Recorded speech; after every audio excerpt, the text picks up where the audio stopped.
जी नमस्कार, आप सबों का बहुत बहुत स्वागत है आपके अपने वैभव क्लासेस के इस YouTube परिवार पर। आज के इस वीडियो में हम लोग समझेंगे कि जो हम लोग के 12th कक्षा का जो 10वां अध्याय है माइक्रोब्स इन ह्यूमन वेलफेयर, जिसे हम लोग हिंदी भाषा में मानव कल्याण में सूक्ष्म जीव कहते हैं। तो माइक्रोब्स जो होता है यानी माइक्रो ऑर्गेनिजम्स जो होता है, माइक्रो माने क्या होता है, छोटा होता है। ऑर्गेनिजम्स माना होता है जीव यानी लिविंग, पौधे और जंतु, यानी एक ऐसा जीव जो खुले आंखों से दिखलाई नहीं पड़ते हैं तो उसे हम लोग क्या कहते हैं, सूक्ष्म जीव कहते हैं। तो यहाँ पर हम लोग जो है समझते जाएंगे और नोट्स भी करते जाएंगे। तो सूक्ष्म जीव क्या होता है, तो वैसे जीव जो खुले आंखों से दिखलाई नहीं देते हैं तो उसे हम लोग क्या कहते हैं, सूक्ष्म जीव कहते हैं। उसी को हम लोग क्या कहते हैं, माइक्रो ऑर्गेनिजम्स कहते हैं। तो जब ये खुले आंखों से दिखलाई नहीं पड़ते हैं तो फिर हम लोगों को इसको पढ़ने की आवश्यकता क्यों पड़ती है। तो होता क्या है कि जितने भी सारे माइक्रोब्स होते हैं, सूक्ष्म जीव होते हैं, कहीं ना कहीं जो है वो हम लोगों के लाइफ स्टाइल को प्रभावित करते हैं, चाहे वो लाभकारी में हो चाहे हानिकारक में हो।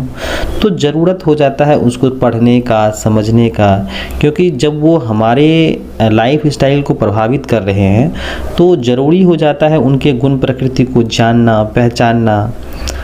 तो इसके लिए हम लोग क्या करते हैं, उन्हें देखने के लिए जो है ना एक प्रकाश की यंत्र की आवश्यकता लेते हैं, यानी कि एक इक्विपमेंट्स का इस्तेमाल करते हैं जिसे हम लोग क्या कहते हैं, सूक्ष्मदर्शी कहते हैं यानी माइक्रोस्कोप कहते हैं। तो जितने भी सारे सूक्ष्म जीव होते हैं वो खुले आंखों से दिखलाई तो नहीं देते हैं, लेकिन कहीं ना कहीं हमारे लाइफ स्टाइल को प्रभावित करते हैं। तो इस तरह से हम लोग को सूक्ष्म जीव को पढ़ने की आवश्यकता पड़ती है। और सूक्ष्म जीव के जो है गुण विशेषता के लिए जो है हम लोग प्रकाश के यंत्र का इस्तेमाल करते हैं, जो क्या कहलाता है, सूक्ष्मदर्शी कहलाता है। यानी सूक्ष्म जीव को देखने के लिए यंत्र की आवश्यकता पड़ती है जिसको हम लोग सूक्ष्मदर्शी यानी माइक्रोस्कोप कहते हैं। तो जैसा कि यहाँ पर आप देख सकते हैं कि ये जो है हम लोग का क्या है, माइक्रोस्कोप है ना, माइक्रोस्कोप है यानी कि सूक्ष्मदर्शी है, जिसका उपयोग हम लोग क्या करते हैं, वैसे जीवों को देखने में करते हैं जो खुले आंखों से दिखलाई नहीं पड़ते हैं। जैसे कवक हो गए, वायरस हो गए, बैक्टीरिया हो गया, प्रोटोजोआ हो गया, बैक्टीरियोफेज हो गए, ये सब के सब क्या हैं, ऐसे जीव हैं जो खुले आंखों से दिखलाई नहीं पड़ते। तब हम लोग को आवश्यकता होती है एक ऐसे यंत्र की जो है जिसका उपयोग करके हम लोग जो है उन छोटे वस्तुओं को या छोटे जीवों को देख पाते हैं और उनके बारे में हम लोग अध्ययन कर पाते हैं। तो ये सूक्ष्म जीव जो होते हैं प्रायः हवा में पाए जाते हैं, जल में पाए जाते हैं, मिट्टी में पाए जाते हैं तथा जीव शरीर के अंदर, जीव शरीर के बाहर पाए जाते हैं। यहाँ तक कि वो गर्म जल के झरने में भी पाए जाते हैं। तो यहाँ पर हम लोगों ने देखा कि सूक्ष्म जीव जो होते हैं यह हर एक स्थानों पर पाया जाता है, और जो जीवधारी हर एक स्थानों पर पाए जाते हैं उसको हम लोग क्या कहते हैं, सर्वव्यापी जीव कहते हैं। क्या कहते हैं, सर्वव्यापी जीव यानी ओमनी प्रेजेंट, है ना। तो यहाँ पर हम लोग एक टेक्निकल वर्ड्स इस्तेमाल करने वाले हैं, यूबिक्यूटस ऑर्गेनिजम्स, यानी एक ऐसा जीवधारी जो हवा में, जल में, मिट्टी में, जीव शरीर के अंदर, जीव शरीर के बाहर, गर्म जल के झरने में, ज्वालामुखी में इत्यादि हर एक जगह पाए जाते हैं ना, तो उसको हम लोग क्या कहते हैं, सर्वव्यापी जीव कहते हैं, ओमनी प्रेजेंट कहते हैं, या उसी को हम लोग क्या कहते हैं, यूबिक्यूटस ऑर्गेनिजम्स कहते हैं। चलिए नेक्स्ट पॉइंट हम लोग देखें कि सूक्ष्म जीव को अपघटनकर्ता कहा जाता है। चलो भाई, अपघटनकर्ता क्या होता है, जिसको हम लोग डिकम्पोजर्स कहते हैं, यानी एक ऐसे सूक्ष्म जीव जो क्या करते हैं, जटिल रूपों को सरल रूपों में बदलते हैं। यानी कि यह क्या करता है, जो है जटिल जीवों को, शरीर को मिट्टी में मिला देने का काम करता है, और इस वजह से इसको हम लोग प्रकृति का सफाई करता भी कहते हैं। तो सूक्ष्म जीव को हम लोग क्या कहते हैं, अपघटनकर्ता भी कहते हैं। और ये कहाँ आते हैं, ये रखे गए हैं पारिस्थितिक तंत्र के जैव अवयव में, यानी एक ऐसा अवयव जो क्या करता है, जटिल जीवों को सरल रूप में बदल देता है। चलिए अब हम लोग सीखते हैं सूक्ष्म जीव के क्या क्या उदाहरण हैं। तो इनके प्रमुख उदाहरण में जीवाणु हैं जिसको अंग्रेजी भाषा में बैक्टीरिया कहा जाता है, विषाणु हैं यानी वायरसेस हैं, उसके बाद हम लोग का फंजाई आता है, कवक है, प्रायोन्स है, वायरवाइट्स हैं और बैक्टीरियोफेज। ये सब के सब क्या हैं, सूक्ष्म जीव के कुछ एग्जाम्पल्स हैं। साथ ही साथ आप प्रोटोजोआ भी रख सकते हैं यहाँ पर कि सूक्ष्म जीव के एग्जाम्पल्स की अगर हम लोग बात करें तो सूक्ष्म जीव में आपके बैक्टीरिया यानी जीवाणु आते हैं, विषाणु आते हैं, प्रोटोजोआ आते हैं, कवक आते हैं, प्रायोन्स हैं, वायरवाइट्स हैं और उसके बाद क्या है आपके बैक्टीरियोफेज हैं। तो ये सब के सब क्या है, सूक्ष्म जीव के कुछ एग्जाम्पल्स हैं। चलिए हम लोग नेक्स्ट पॉइंट देखते हैं कि कुछ सूक्ष्म जीव ऐसे होते हैं जो हमारे लिए हानिकारक होते हैं। क्या होते हैं, हमारे लिए हानिकारक होते हैं, लेकिन कुछ लाभदायक भी होते हैं, है ना, कि कुछ ऐसे सूक्ष्म जीव होते हैं जो हमारे लिए हानिकारक होते हैं, डेट्रीमेंटल होता है यानी कि हार्मफुल हो सकते हैं, लेकिन कुछ क्या होते हैं, लाभकारी भी हो सकते हैं। चलिए अब हम लोग यहाँ पर एक एक करके देखेंगे कि सूक्ष्म जीव का हमारे दैनिक जीवन में क्या क्या उपयोग है। तो सबसे पहले हम लोग देखेंगे कि घरेलू कार्यों में सूक्ष्म जीव का क्या उपयोग है। हम अपने घरों में जो है किस किस जो है पदार्थों को तैयार करने में उन सूक्ष्म जीव का उपयोग करते हैं। इसको अंग्रेजी भाषा में आप नोट्स कर सकते हैं, microbes used as household products, यानी कि घरेलू कार्यों में सूक्ष्म जीव का उपयोग। जैसे हम लोग दूध से दही बना लेते हैं, ब्रेड तैयार कर लेते हैं, तो ये सारा का सारा जो है। उसके बाद दूसरा पॉइंट हम लोग करेंगे औद्योगिक क्षेत्रों में या पदार्थों को तैयार करने में, यानी बड़े पैमाने पर हम लोग किसी भी जो है चीज़ों को, वस्तुओं को तैयार करेंगे।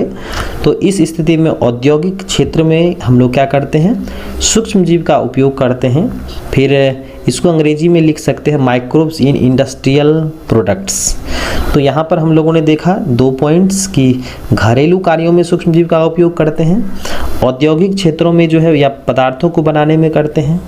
फिर हम लोग तीसरा देखेंगे कि सूक्ष्म जीव का जैव उर्वरक में उपयोग करते हैं, यानी microbes used as bio fertilisers.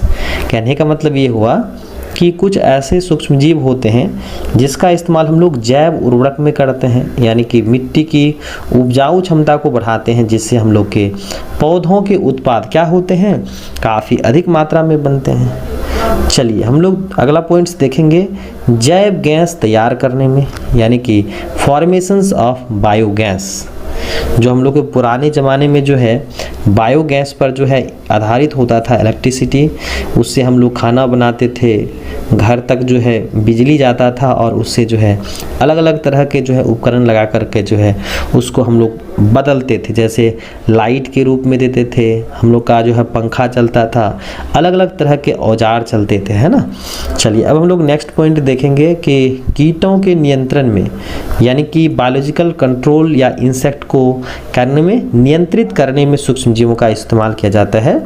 फिर हम लोग नेक्स्ट पॉइंट देखेंगे कि वाहित मल के उपचार में, यानी कि जो हम लोग के घरों में जो वेस्ट निकाले जाते हैं उसका हम लोग डायरेक्टली नदी में ना बहा करके जो है उसको हम लोग क्या करेंगे, उपचारित करके जो है हम लोग नदियों में क्या कहेंगे, बहाएंगे। जो जलीय माध्यम में रहने वाले जो जीव हैं, जैसे मछलियाँ हो गए, बहुत सारे पौधे हो गए, जंतु हो गए, उन पर जो है इसका प्रतिकूल प्रभाव ना पड़े। तो हम लोग यहाँ पर जो है एक एक करके देखेंगे कि घरेलू कार्यों में सूक्ष्म जीव का उपयोग कहाँ होता है, किन किन पदार्थों को बनाने में होता है। दूसरा देखेंगे औद्योगिक क्षेत्र या पदार्थों को तैयार करने में होता है। सूक्ष्म जीव का उपयोग जो है जैव उर्वरक में करते हैं, जैव गैस तैयार करने में करते हैं, कीटों के नियंत्रण में करते हैं और वाहित मल के उपचार में करते हैं। चलिए अब हम लोग देखते हैं पहला पॉइंट्स की घरेलू कार्यों में जो है सूक्ष्म जीव का उपयोग कहाँ कहाँ करते हैं। नॉर्मली हम लोग क्या करते हैं, अपने घरों में दूध से दही बनाने में करते हैं। जैसे इसमें जो है एक विशेष प्रकार का जीवाणु इस्तेमाल होता है जिसको हम लोग क्या कहते हैं, लैक्टोबैसिलस कहते हैं, और इसका पूरा नाम यानी कि लैक्टिक एसिड बैक्टीरिया है, जिसको आप तो लैक्टोबैसिलस है जिसको हम लोग शॉर्ट फॉर्म में LAB कह सकते हैं, यानी लैक्टिक एसिड बैक्टीरिया का इस्तेमाल करके जो है हम लोग दूध से दही बना सकते हैं। तो यहाँ पर जो है एक जो जीवाणु है लैक्टोबैसिलस है, या इसको लैक्टिक एसिड बैक्टीरिया कहते हैं, जो दूध से दही बनाने के काम आता है। तो ध्यान रखिएगा, जो लैक्टिक एसिड बैक्टीरिया होते हैं या लैक्टोबैसिलस होते हैं, ये स्टार्टर का काम करते हैं। कहने का मतलब जो हम लोग दूध में दही मिलाते हैं थोड़ी सी मात्रा, तो वह क्या हो जाता है, पूरा का पूरा जो है वह दही में कन्वर्ट कर जाता है। तो इसीलिए हम लोग जैसे नहीं बोलते हम लोग कि जोड़न बोलते हैं ना, तो लैक्टोबैसिलस की थोड़ी सी मात्रा लेते हैं और उसके बाद दूध में डाल देते हैं, तो पूरा का पूरा जो है बर्तन क्या हो जाता है, दूध से भरा हुआ जो है दही में परिवर्तित हो जाता है। तो उस मटेरियल को जिसको आप सैंपल के रूप में लेते हैं, जिसको हम लोग कह सकते हैं नमूने के रूप में लेते हैं, तो ये हम लोग का क्या कहलाता है, स्टार्टर कहलाता है। कहने का मतलब ये हुआ कि जब हम लोग दूध में दही डालते हैं, लैक्टोबैसिलस डालते हैं, तो वह पूरा का पूरा जो है कन्वर्ट करता है, दही में कन्वर्ट करता है। तो यहाँ पर जो थोड़ी सी मात्रा लिए लैक्टिक एसिड बैक्टीरिया का, वो स्टार्टर कहलाया, या नहीं तो उसको हम लोग क्या कहेंगे, इनोकुलम कहेंगे। चलिए नेक्स्ट पॉइंट हम लोग देखें कि दही में C12 की मात्रा पाई जाती हैं, यानी कि जो हम लोग के विटामिन B12 हैं, इसमें क्या होता है, दही में B12 की मात्रा पाई जाती है। नेक्स्ट पॉइंट देखें कि दूध से दही बनाने में लैक्टोबैसिलस का उपयोग किया जाता है, जो एक प्रकार के क्या हैं, जीवाणु हैं। चलिए अब हम लोग नेक्स्ट पॉइंट देखेंगे कि डोसा जो होता है या इडली जो होता है, बनाने में जो है सूक्ष्म जीव का उपयोग किया जाता है। नेक्स्ट पॉइंट हम लोग देखेंगे कि ब्रेड तैयार करने में ईस्ट का उपयोग किया जाता है, जो एक प्रकार के क्या है, कवक हैं, जो एक प्रकार के क्या है, फंजाई है, जिसे हम लोग क्या कहते हैं, सैक्रोमाइसिटीज सेरेबेसियाई कहते हैं। तो ध्यान रखिएगा कि जो हम लोग के डबल रोटी होते हैं, है ना, डबल रोटी होते हैं, या इसी को हम लोग बोलचाल की भाषा में पाव रोटी भी कहते हैं। तो इसको बनाने के लिए जो है हम लोग क्या करते हैं, एक विशेष प्रकार के कवक का इस्तेमाल करते हैं, जिसको हम लोग क्या कहते हैं, सैक्रोमाइसिटीज सेरेबेसियाई कहते हैं। तो यहाँ पर जो है सैक्रोमाइसिटीज सेरेबेसियाई जो काम आती हैं डबल रोटी तैयार करने में, तो उसको हम लोग क्या नाम देते हैं, बेकर्स ईस्ट कहते हैं। तो ध्यान रखिएगा कि जो हम लोग के कवक हैं, ईस्ट हैं, उसको हम लोग क्या करते हैं, बेकर्स ईस्ट कहते हैं। किसको भाई, सैक्रोमाइसिटीज सेरेबेसियाई को। तो ध्यान रखिएगा कि डबल रोटी तैयार करने में एक विशेष प्रकार का कवक का उपयोग किया जाता है, जिसे क्या कहते हैं, सैक्रोमाइसिटीज सेरेबेसियाई कहते हैं। और सैक्रोमाइसिटीज सेरेबेसियाई को क्या कहते हैं, बेकर्स ईस्ट कहते हैं। या आप जो है कभी ऐसे दुकान पर गए हो जहाँ पर केक तैयार किया जाता है, ब्रेड तैयार किया जाता है, बिस्कुट वगैरह बनाया जाता है, तो उसके दुकान में देखिएगा कि बेकर्स लिखा हुआ रहता है ना, बेकरी लिखा हुआ रहता है, बेकरी शॉप। तो यहाँ से आप याद रख सकते हैं बेकर्स ईस्ट, ठीक है। चलिए अब हम लोग नेक्स्ट पॉइंट देखें कि चीज़ तैयार करने में, देखिए चीज़ क्या होता है कि यह एक प्रकार का जो है ओल्डेस्ट फूड मटेरियल्स होता है या आइटम्स होता है, जिसे तैयार करने में सूक्ष्मजीव का उपयोग किया जाता है, और ये अलग अलग स्वाद या फ्लेवर के होते हैं। जैसे स्विस चीज़ होता है, और स्विस चीज़ को बनाने के लिए जो है एक बैक्टीरिया की आवश्यकता होती है, जिसको हम लोग प्रोपायोनी बैक्टीरियम सर्मनी कहते हैं। और दूसरा हम लोग का है रॉकीफर्ट चीज़ है, जिसका इस्तेमाल जो है, या रॉकीफर्ट चीज़ को बनाने के लिए जो है हम लोग एक कवक का इस्तेमाल करते हैं, जैसे पेनिसिलियम और रॉकीफर्टी है। तो ध्यान रखिएगा कि जो भी आपके चीज़ होते हैं, चीज़ दो प्रकार के होते हैं, एक होता है स्विस चीज़ होता है ना, और दूसरा रॉकीफर्ट चीज़ होता है। चीज़ क्या होता है, एक प्रकार का जो है ओल्डेस्ट फूड आइटम्स हैं, जिसे तैयार करने में सूक्ष्मजीव का जो है मदद लेते हैं, और ये अलग अलग फ्लेवर के होते हैं। तो स्विस चीज़ जो होता है ना, यह आपके प्रोपायोनी बैक्टीरियम सेरेमनी से बना होता है ना, प्रोपायोनी बैक्टीरियम सेरेमनी से बना होता है। और रॉकीफर्ट चीज़ बनाने के लिए जो है पेनिसिलियम और रॉकीफर्टी की ज़रूरत पड़ती है। नेक्स्ट पॉइंट हम लोग देखेंगे कि औद्योगिक पदार्थ को बनाने में जो है सूक्ष्मजीव का क्या क्या उपयोग होता है, यानी कि microbes used in industrial products. चलिए अब हम लोग देखें कि सूक्ष्म जीवों का उपयोग जो होता है वह अनेक प्रकार के औद्योगिक उत्पाद, जैसे बिवरेज यानी कि पेय पदार्थ है ना, कार्बनिक अम्ल, प्रतिजैविक यानी एंटीबायोटिक्स, बायो एक्टिव मॉलिक्यूल्स यानी जैव सक्रिय अणु बनाने में इसका उपयोग किया जाता है। तो यहाँ पर हम लोग देखेंगे जो लार्ज स्केल्स पर तैयार किया जाता है, जैसे बिवरेज यानी पीने वाले पदार्थ होते हैं, पेय पदार्थ होते हैं, कार्बनिक अम्ल होता है और प्रतिजैविक इत्यादि बनाने में इसका उपयोग करते हैं। चलिए अब हम लोग एक एक करके देखते हैं कि जैसे बिवरेज होता है पेय पदार्थ, जैसे पेय पदार्थ में हम लोग का वाइन आता है, बियर आता है, विस्की आता है, रम आता है। इन सबों को बनाने के लिए जो है एक कवक जैसे सैक्रोमाइसेटिस सेरेवेसियाई का उपयोग करते हैं। इसीलिए हम लोग इसको क्या कहते हैं, ब्रीवर्स ईस्ट कहते हैं। क्या कहते हैं, ब्रीवर्स ईस्ट कहते हैं। तो ध्यान रखिएगा, बेवरेज में यानी कि पेय पदार्थ बनाने में जो कि अल्कोहलिक होते हैं, यानी कि यहाँ पर जो है कहीं ना कहीं अल्कोहल की मात्रा होती है इन सबों में, तो इसको बनाने के लिए जो है सैक्रोमाइसेटिस सेरेवेसियाई का उपयोग किया जाता है और इसे हम लोग क्या कहते हैं, ब्रीवर्स ईस्ट कहते हैं। चलिए अब हम लोग नेक्स्ट पॉइंट देखें कि कार्बनिक अम्ल बनाने के लिए जो है सूक्ष्म जीव का कहाँ कहाँ पर उपयोग होता है। जैसे लैक्टिक एसिड है ना, ये बड़ा आसान है। लैक्टिक एसिड जो लैक्टोबैसिलस, और लैक्टोबैसिलस एक प्रकार के क्या है, जीवाणु हैं जो दही में पाया जाता है।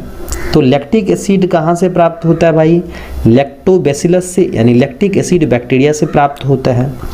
नेक्स्ट पॉइंट देखेंगे साइट्रिक एसिड। साइट्रिक एसिड जो होता है वह एस्परजिलस नाइगर से प्राप्त होता है, जो एक प्रकार के क्या है, कवक है। नेक्स्ट पॉइंट देखें कि एसिटिक एसिड। एसिटिक एसिड प्राप्त होता है आपके एसिटोबैक्टर एसिटी से प्राप्त होता है, जो एक प्रकार की क्या है, बैक्टीरिया है। नेक्स्ट पॉइंट देखें कि ब्यूटारिक एसिड जो है वह आपका क्लोस्ट्रीडियम ब्यूटालिकम जो एक प्रकार के बैक्टीरिया हैं इससे प्राप्त होते हैं। तो यहाँ पर ध्यान दीजिएगा कि जो ऑर्गेनिक एसिड होता है, यानी कि ये सब के सब आप जो देख रहे हैं, लैक्टिक एसिड हैं, साइट्रिक एसिड हैं, एसिटिक एसिड हैं और ब्यूटारिक एसिड हैं, ये कहीं ना कहीं जो है खास प्रकार के जो है जीवाणुओं से, कवक से इत्यादि से प्राप्त किए जाते हैं। तो हम लोग यहाँ पर देखें कि कुछ बैक्टीरिया और कुछ कवकों के द्वारा जो है कुछ विशेष प्रकार के ऑर्गेनिक एसिड का प्रोडक्शन होता है। चलिए अब हम लोग आगे बढ़ें, देखेंगे कि प्रतिजैविक, जिसको अंग्रेजी में क्या कहते हैं, एंटीबायोटिक्स कहते हैं। तो ये एंटीबायोटिक्स जो हैं इसका सर्वप्रथम प्रयोग जो है वाक्समैन नाम के जो है वैज्ञानिक ने 1942 ईस्वी में किया था। और अगर हम लोग एंटीबायोटिक को डिफ्रेंशिएट करें तो यह दो शब्दों से मिलकर के बना है, एंटी और बायोस से बना हुआ है। तो एंटी का मतलब होता है अगेंस्ट और बायो का मतलब होता है लाइफ, यानी कि एक ऐसा पदार्थ जो क्या करता है, जीवों के अगेंस्ट लड़ता है ना, यानी कि वह लाइफ के अगेंस्ट लड़ता है। तो यहाँ पर हम लोग देखेंगे कि सर्वप्रथम जो है एंटीबायोटिक की जो खोज की गई थी, वह उस एंटीबायोटिक का नाम था पेनिसिलिन नाम था। क्या था, पेनिसिलिन। तो ध्यान रखिएगा, पेनिसिलिन नामक प्रतिजैविक जो है सर्वप्रथम खोजा गया था और खोजकर्ता थे अलेक्जेंडर फ्लेमिंग थे, जो हम लोग अगले स्लाइड में देखेंगे। तो यहाँ पर जो है पेनिसिलिन जो आपके एंटीबायोटिक्स हैं वह एक विशेष प्रकार के जो है कवक से प्राप्त किया जाता है, जिसको हम लोग कहते हैं पेनिसिलियम नोटेटम। तो ध्यान रखिएगा, ये ऑब्जेक्टिव में पूछे जाएंगे कि पेनिसिलियम नोटेटम से जो है ना एक विशेष प्रकार का प्रतिजैविक प्राप्त होता है, जिसको क्या कहते हैं, पेनिसिलिन कहते हैं।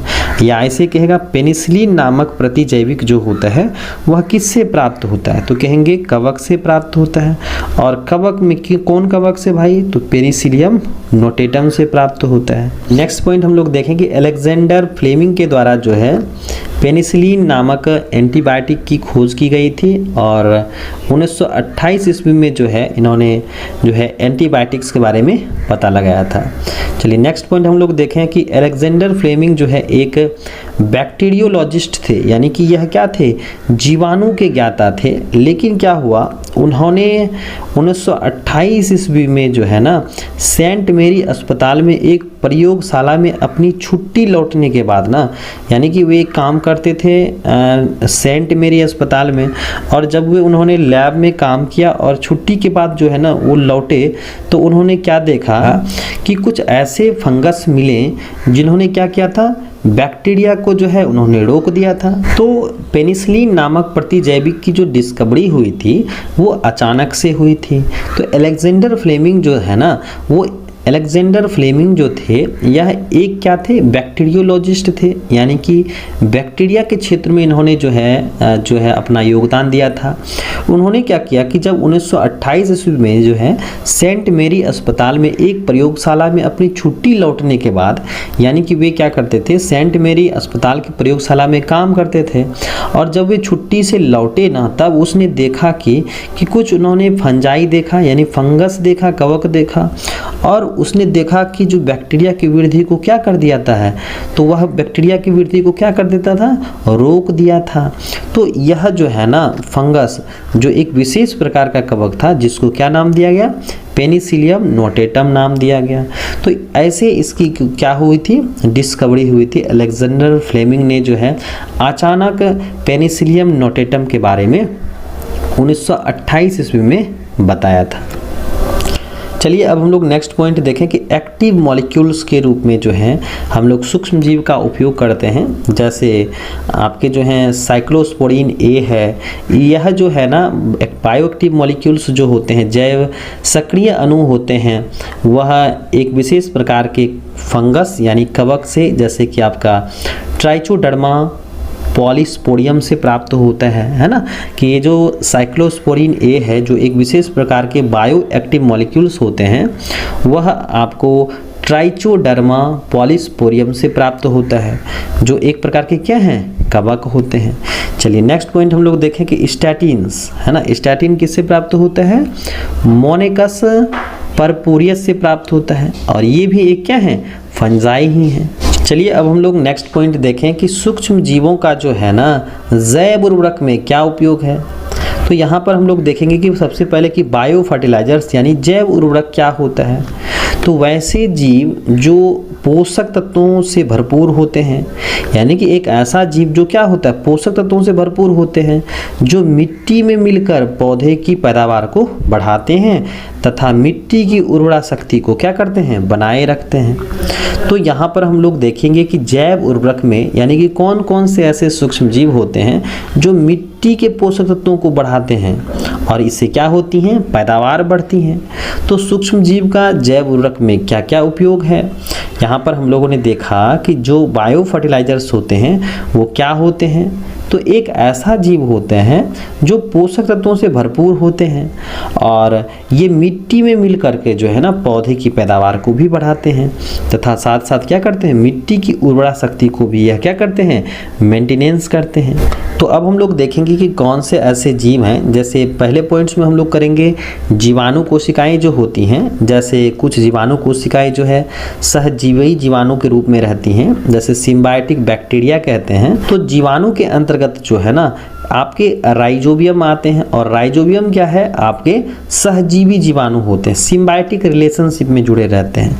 तो यहाँ पर क्या होता है, जब हायर प्लांट्स के साथ यानी कि विकसित पौधे जिसमें फूल लगते हैं, खास करके आपके जो दलहनी पौधे होते हैं है ना, दलहनी पौधे होते हैं, इनकी जड़ों में क्या होता है, ये गांठ बनाती हैं, जैसा कि आप यहाँ पर स्क्रीन पर देख सकते हैं। ये जो गांठें हैं इसके अंदर में क्या है, कुछ जीवाणु कोशिकाएं हैं यानी बैक्टीरिया हैं और यह बैक्टीरिया क्या करती हैं, नाइट्रोजन का स्थिरीकरण करती हैं। और ये जो आप देख रहे हैं यहाँ पर जो गांठनुमा संरचना है जो आपको दलहनी पौधों की जड़ों में देखने को मिलता है, इसको क्या कहते हैं हम लोग, रूट नोड्यूल्स कहते हैं। और इसमें ये जीवाणु करते क्या हैं, तो ये करते हैं आपके पर्यावरण में जो मौजूद नाइट्रोजन होते हैं जो गैस के रूप में रहता है, उसको क्या करते हैं, ये नाइट्रेट और नाइट्राइट में बदल देते हैं। तो ये जो सहजीवी जीवाणु है किसके किसके साथ रहते हैं, तो दलहनी पौधों के जड़ों में जीवाणु का क्या होता है, सहजीवी संबंध होता है। तो सहजीवी जीवाणु क्या है आपका, राइजोबियम है ना, राइजोबियम है यानी एक बैक्टीरिया जो हायर प्लांट्स के जड़ों के साथ जुड़ करके रहता है, यानी रूट नोड्यूल्स बनाता है राइजोबियम, जो क्या करते हैं, पर्यावरण में मौजूद नाइट्रोजन को नाइट्रेट और नाइट्राइट में बदल देते हैं। जिससे मिट्टी की उर्वरा शक्ति क्या होती है, बढ़ती है। चलिए अब हम लोग नेक्स्ट पॉइंट देखें, कवक, है ना, कवक फंजाई। ये क्या होता है कि जब पौधे का या पौधे जो होते हैं जैसे प्लांट्स हैं, कवक के साथ सहजीवी संबंध के साथ जुड़े रहते हैं। जैसे यहाँ पर हम लोगों ने देखा कि यहाँ पर जो है ना बैक्टीरिया यानी जीवाणु जो है हायर प्लांट्स के साथ जुड़ते हैं, दलहनी पौधों के साथ जुड़ते हैं, कौन, जीवाणु जुड़ता है। यहाँ पर क्या है, पौधे जो हैं वह कवक के साथ सहजीवी के रूप में जुड़े रहते हैं, तो उसको क्या कहते हैं, माइकोराइजा कहते हैं। तो ध्यान रखिएगा, माइकोराइजा क्या होता है, जब कवक जो होता है वह हायर प्लांट्स के साथ जुड़े रहते हैं सहजीविता के रूप में, तो उसको क्या कहते हैं, माइकोराइजा कहते हैं। तो इससे क्या फायदा है, जैसे माइकोराइजा जो होता है वह फंजाई और प्लांट का जो है कॉम्बिनेशन होता है, सहजीवी संबंध में जुड़े रहते हैं। तो क्या होता है कि जो प्लांट्स होते हैं ना वह कवक को क्या देते हैं, भोजन बना के देते हैं, यानी कार्बोहाइड्रेट्स के रूप में भोजन बना के देते हैं, और जो कवक होता है वह पौधे को क्या देता है, पोषक तत्व देता है। तो इस तरह से देखिए एक दूसरे की क्या करते हैं, मदद करते हैं यहाँ पर। तो इस तरह से क्या होता है, अदला बदली करता है एक दूसरे चीज़ों का, तो इसीलिए हम लोग इसको क्या कहते हैं, सहजीवी संबंध कहते हैं। चलिए नेक्स्ट पॉइंट हम लोग देखें कि कवक पौधे को पानी तथा पोषक तत्व को अवशोषित करने में मदद करते हैं, जबकि पौधे कवक को क्या देते हैं, कार्बोहाइड्रेट्स प्रदान करते हैं। कहने का मतलब ये आपस में एक दूसरे से क्या होते हैं, इंटरैक्ट होते हैं, जुड़े हुए रहते हैं। कवक क्या करता है, पौधे को, यानी कि कवक जो होते हैं वह पौधे को क्या करता है, पानी यानी जल तथा पोषक तत्व तो उपलब्ध करा करके देता है, लेकिन जो पौधे होते हैं ना वह कवक को क्या करते हैं, कार्बोहाइड्रेट्स के रूप में भोजन बना के देते हैं। तो इस तरह से आपस में ये क्या करते हैं, एक दूसरे से जुड़े रहते हैं, और इस संबंध को जिसमें दोनों को लाभ होता है, जिसको क्या कहते हैं हम लोग, सहजीविता कहते हैं। क्या कहते हैं, सहजीविता कहते हैं। इसको अंग्रेजी भाषा में कहते हैं म्यूचुअलिज्म। क्या कहते हैं, म्यूचुअलिज्म रिलेशनशिप कहते हैं, सहजीविता, जहाँ पर क्या है, कवक हैं और क्या है, आपके पौधे हैं। तो यही संबंध क्या कहलाता है, माइकोराइजा कहलाता है। क्या कहलाता है, माइकोराइजा कहलाता है ना। तो ध्यान रखिएगा, कवक और पौधे आपस में इंटरैक्ट रहते हैं और क्या करते हैं, संबंध बनाते हैं, माइकोराइजा कहलाते हैं। चलिए अब हम लोग नेक्स्ट पॉइंट देखें कि नील हरित शैवाल, जिसको हम लोग ब्लू ग्रीन एल्गी कहते हैं, इसे हम लोग साइनोबैक्टीरिया भी कहते हैं। क्या कहते हैं इसको हम लोग, साइनोबैक्टीरिया भी कहते हैं। और ये मुख्यतः ना धान के खेतों में जैव उर्वरक का कार्य करते हैं। आप ध्यान दीजिएगा कि जो धान के खेत होते हैं ना, धान के खेतों में पानी जो है लंबे समय तक रहता है, तो इस तरह से जो है वहाँ पर जो है हरे हरे रंग का जो है शैवाल दिखता है, जो क्या होते हैं, पूरी तरह से पानी पर फैले हुए रहते हैं। तो उसमें क्या होता है, एक विशेष प्रकार का जो है स्ट्रक्चर्स रहता है, जिसको हम लोग हेटेरोसिस्ट कहते हैं। और ये हेटेरोसिस्ट क्या करते हैं, पर्यावरण में मौजूद नाइट्रोजन का स्थिरीकरण करते हैं। तो ध्यान दीजिएगा कि जो हम लोग के नील हरित शैवाल होते हैं, यानी कि ब्लू ग्रीन एल्गी होते हैं, ये क्या करते हैं, नाइट्रोजन के स्थिरीकरण का कार्य करते हैं, जिसमें ब्लू ग्रीन एल्गी में नॉस्टॉक हैं, एनाबिना हैं, ऑसिलेटोरिया हैं। ये ऐसे नील हरित शैवाल हैं जो नाइट्रोजन का स्थिरीकरण करते हैं, और जब नाइट्रोजन का स्थिरीकरण करेंगे तो फिर मिट्टी की उर्वरा शक्ति बढ़ेगी, है ना, जिससे पौधों की पैदावार क्या होंगी, बढ़ेगी, पौधों के उत्पाद बढ़ेंगे। तो ब्लू ग्रीन एल्गी को शॉर्ट भाषा में कहते हैं BGA। क्या कहते हैं, BGA कहते हैं, जिसको हम लोग क्या कहते हैं, साइनोबैक्टीरिया कहते हैं। क्या कहते हैं, साइनोबैक्टीरिया कहते हैं। तो ब्लू ग्रीन एल्गी यानी नील हरित शैवाल को साइनोबैक्टीरिया कहा जाता है, जिसके अंतर्गत नॉस्टॉक आते हैं, एनाबिना आते हैं और ऑसिलेटोरिया आते हैं। चलिए अब हम लोग नेक्स्ट पॉइंट देखें कि जैव गैस तैयार करने में, यानी कि जो बायोगैस होता है, इसको बनाने में भी जो है ना, इसके प्रोडक्शन में भी जो है सूक्ष्म जीव का उपयोग किया जाता है। सबसे पहले हम लोग ये जानें कि बायोगैस जो होता है यानी जैव गैस जो होता है वह गैसों का मिश्रण होता है ना। गैसों का क्या होता है? मिश्रण होता है। यानी कि जो बायोगैस होता है कोई एक गैस से नहीं बना हुआ होता है। इसमें क्या होती हैं? बहुत सारे गैसों का मिश्रण होता है, लेकिन इसमें सबसे अधिक मात्रा में क्या रहती है? मीथेन गैस रहती हैं। क्या रहती हैं? मीथेन गैस मौजूद रहता है, जिसका उपयोग हम लोग किस में करते हैं? ईंधन की तरह करते हैं। तो याद रखिएगा कि मीथेन गैस जो होता है इसका उपयोग हम लोग किस रूप में करते हैं? ईंधन की तरह करते हैं। तो मीथेन गैस उत्पन्न करने वाला जो जीवाणु होता है ना, उसको हम लोग क्या कहते हैं? मीथेनोजेंस कहते हैं। क्या कहते हैं? अब हम लोग समझेंगे कि जो जैव गैस होता है इसके प्लांट के लिए सबसे पहले क्या क्या किया जाता है। तो सबसे पहले ये हम लोग ये समझें कि पुराने समय में जो है ना विद्युत उत्पादन जो किया जाता था वह जो है ना बायोगैस पर ही आश्रित होता था। तो यहाँ पर हम लोग देखेंगे कि जो मेथेनोजेंस होता है यानी कि मेथेन गैस को प्रोडक्शन करने वाले जो जीवाणु होते हैं और उसको हम लोग मेथेनोबैक्टीरियम भी कह सकते हैं। तो बायोगैस में कौन कौन सी गैसें होती हैं? तो मेथेन गैस होता है, यह होता है हम लोग का 50 से 70% होता है। कार्बन डाइऑक्साइड होता है 30 से 40% होता है। हाइड्रोजन जो होता है शेष जो बचे हैं वो सारे के सारे। तो यहाँ पर आप देख सकते हैं कि बायोगैस जो होता है इसमें जो है अलग अलग जो है गैसें मिली हुई हैं। तो बायोगैस में कौन कौन सी गैसें हैं? मेथेन गैस है, कार्बन डाइऑक्साइड है और हाइड्रोजन है। तो इस तरह से जो है बायोगैस का निर्माण होता है। तो यहाँ पर हम लोगों ने देखा कि सूक्ष्म जीवों का जो है हमारे दैनिक जीवन में क्या क्या उपयोग है। तो आज हम लोग सीखे कि किस तरह से जो है सूक्ष्म जीव का इस्तेमाल हम लोग अपने घरेलू कार्यों में करते हैं, औद्योगिक क्षेत्रों में करते हैं। फिर हम लोगों ने देखा कि किस तरह से जो है इसका उपयोग जो है हम लोग जैव उर्वरक में करते हैं और बायोगैस में करते हैं।